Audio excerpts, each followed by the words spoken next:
मुल्क के मुख्तलिफ इलाकों में मानसून सीजन रंग जमा रहा है। कहीं बादल बरस पड़े और कहीं बरसने को तैयार हैं। महकमे मौसमियात के मुताबिक कराची में गुज़िश्ता रात और आज सुबह की बूंदाबांदी के बाद दिन में मजीद बारिश हो सकती है और जुमे को मूसलाधार बरसात मुतवक्के है।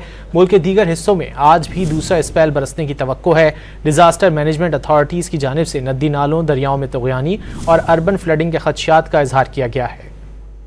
मुल्क के मुख्तलिफ इलाकों में मानसून सीजन के बादल छाए हुए हैं। कराची के मुख्तलिफ इलाकों में गुज़िश्ता रात और आज सुबह हल्की बारिश से मौसम कदरे खुशगवार हो गया। शार Faisal, PECHS, II Chandigarh road, Hasan square, Gulshan Iqbal में वक्फे से बूंदाबांदी हुई है। महकमा मौसमियात के मुताबिक शहर में आज मजीद बादल बरसने का इम्कान है, जबकि जुम्मे से मूसलाधार बरसात मुतवक्के है।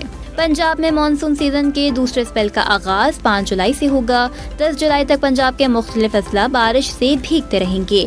PDMA ने 7 जुलाई से बड़े दरियाओं में पानी के बहाव में नुमाया इजाफे से खबरदार कर दिया। शुमाली और वस्ती पंजाब में शदीद बारिश के बाइस अर्बन फ्लडिंग का खतरा है।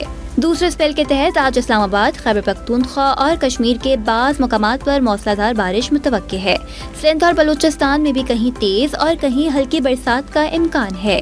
PDMA की जानिब से दरियाए चित्राल, दरियाए सबात, दरियाए पंचकोड़ा और दरियाए काबुल में तो